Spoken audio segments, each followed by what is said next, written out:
Agustus 1997, kerajaan dan seluruh masyarakat Inggris dikejutkan dengan berita duka. Lady Diana, ibu dari Pangeran William dan Pangeran Harry, tewas dalam sebuah kecelakaan mobil saat melintasi terowongan di Paris bersama sang kekasih Dodi Al-Fayed dan sang sopir bernama Henry Paul.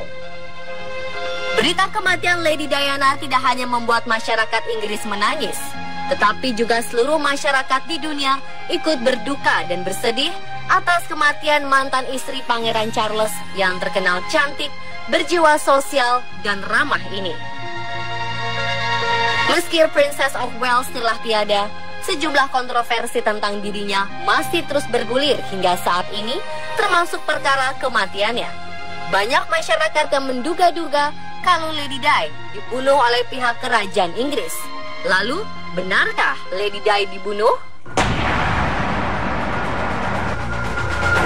Untuk itu, mari kita simak segmen spesial On The Spot yang akan memberikan informasi serta kontroversi kisah hidup dan kematian Putri Diana.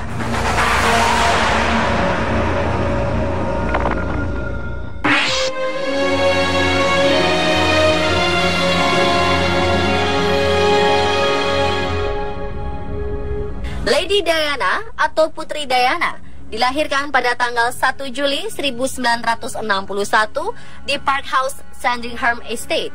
Dia lahir dengan nama Diana Frances Spencer. Ayahnya, Edward John Spencer, adalah keturunan langsung Raja Charles II. Sedangkan ibunya, Frances Viscountess Althorp, merupakan putri dari Baron Vermoy, bangsawan dari Irlandia. Diana mendapat gelar Lady Diana Spencer ketika ayahnya mewarisi gelar Earl Spencer ke-8 padanya.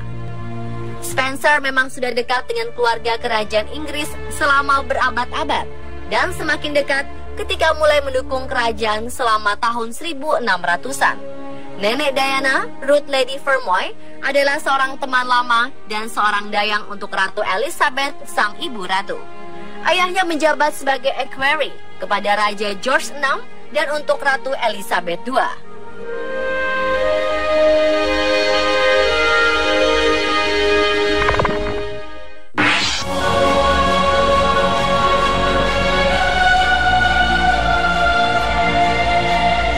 Setelah melewati masa perkenalan yang cukup singkat, gadis berusia 20 tahun itu akhirnya resmi menikah dengan Pangeran Charles pada 29 Juni 1981 di Katedral St. Paul, London. Hampir semua mata dunia tertuju pada pernikahan mewah mereka. Pernikahan tersebut disiarkan di televisi secara langsung hampir di seluruh dunia. Disaksikan oleh lebih dari 750 juta orang dan 600.000 orang berkerumun di jalan untuk melihat Lady Diana di upacara pernikahannya. Saat itu, Diana memakai gaun pernikahan sepanjang 8 meter seharga 9.000 pound sterling. Gaun pernikahan tersebut akhirnya menjadi tren di abad ke-20 masa itu. Dari pernikahannya tersebut, Diana dikaruniai 2 orang anak laki-laki yang tampan. Yang pertama bernama William Arthur Philip Louis atau yang biasa disebut dengan Pangeran William, serta Henry Charles Albert David atau biasa dipanggil dengan Pangeran Harry.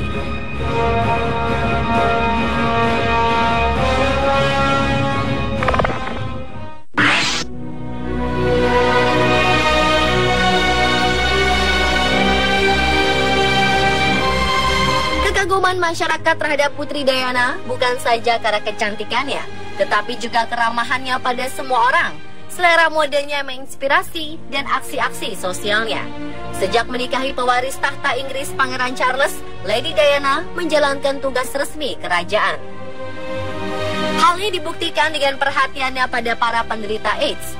Diana adalah publik figur pertama yang terang-terangan mau bersalaman dengan penderita AIDS tanpa menggunakan sarung tangan, di mana kebanyakan orang menganggap jijik pada mereka. Tidak hanya itu, Lady Di juga pernah mengunjungi salah satu rumah sakit yang ada di Indonesia. Tak menghiraukan imbauan dari para pejabat dan awak media, putri cantik itu langsung duduk di tempat tidur penderita kusta dan berjabat tangan dengan mereka. Diana bahkan tak ragu menyentuh perban yang membungkus luka parah pasien. Sosoknya makin bersinar hingga ke seluruh dunia. dan ia pun menjadi orang yang paling disayang oleh masyarakat Inggris pada abad 20. Walaupun tindakan berani Diana dapat mengubah pandangan banyak orang terhadap pasien kusta dan HIV/AIDS, tak semua orang senang dengan sikapnya. Salah satunya adalah Ratu Inggris Elizabeth II yang memiliki tanggapan berbeda serta berlawanan arah dengan Diana. Ratu Elizabeth menentang sikap Diana yang berkunjung dan bersentuhan langsung dengan penderita HIV/AIDS dan kusta, yang meminta Putri Diana melakukan pekerjaan amal yang lebih menyenangkan. Namun, Diana mengaku sangat kecewa terhadap tanggapan Ratu Elizabeth karena tak mendukung apa yang telah dikerjakannya. Hal tersebut diungkapkan oleh pengawal Diana, Ken Worth.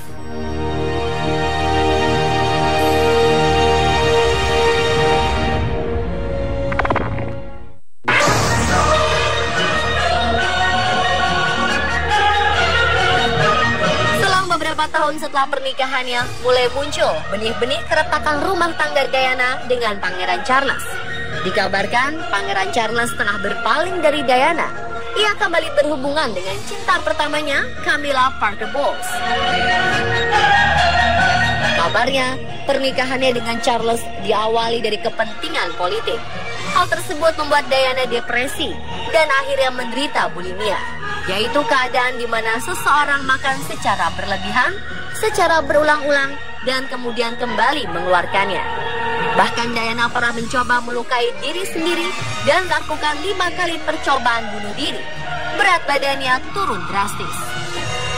Rumah tangga keduanya pun diketahui berakhir pada 28 Agustus 1996. Setelah perpisahan tersebut, Diana sempat dikabarkan menjalin cinta dengan sejumlah pria, termasuk diantaranya Hasnat Khan dan Dodi Al-Fayed. Kisah bak dongeng yang diharapkan serba indah pun berakhir.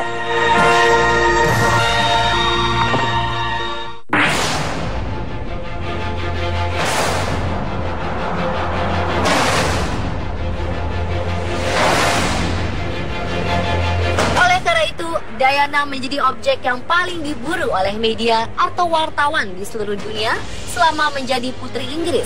Bahkan hingga pernikahan yang berujung pada perceraian pada 28 Agustus 1996. Pada tanggal 31 Agustus 1997, Diana bersama Dodi Al-Fayed beserta sopirnya Henry Paul dan bodyguardnya Trevor Rhys-Jones mengendarai mobil menuju Paris melintasi terowongan. Mobil mereka dikejar-kejar paparazzi yang akhirnya membuat sang sopir hilang kendali dan menabrak dinding terowongan. Dalam kecelakaan pukul 1 dini hari itu, Dodi dan sopirnya tewas di tempat. Sementara Putri Diana dan pengawalnya berhasil dikeluarkan dari puing kecelakaan dan dilarikan ke rumah sakit. Selama 2 jam, operasi Diana dinyatakan meninggal dunia pada usia 36 tahun. Yang selamat dalam peristiwa tersebut hanyalah sang bodyguardnya saja. Keesokan harinya, ketika berita kematian Diana itu tersiar, dunia sangat berduka. Banyak yang merasa kehilangan dengan sosok yang murah senyum, baik hati seperti malaikat. Jenazah Putri Diana lalu dimakamkan di Althorp, Northamptonshire, England pada tanggal 6 September 1997. Upacara penguburannya disiarkan langsung hampir di seluruh stasiun TV di dunia dan disaksikan oleh hampir 1,5 miliar penduduk bumi. Putri cantik yang baik hati itu pergi untuk selama-lamanya. Kecelakaan tersebut akhirnya mengundang spekulasi adanya faktor kesengajaan atas kematiannya. Yang pertama adalah pernyataan ayah Dodi, Mohammed Al-Fayed, menuduh bahwa kematian anaknya dan Diana bukanlah murni karena kecelakaan. Yang menuding bahwa ada sejumlah konspirasi yang dilakukan keluarga kerajaan Inggris atas peristiwa tersebut. Dan yang kedua adalah karena Putri Diana saat itu menghadapi konflik terhadap kerajaan setelah perceraiannya dengan Pangeran Charles. Dan yang ketiga adalah Diana sempat meramalkan kematiannya sendiri yang ia tulis ke dalam sebuah kertas.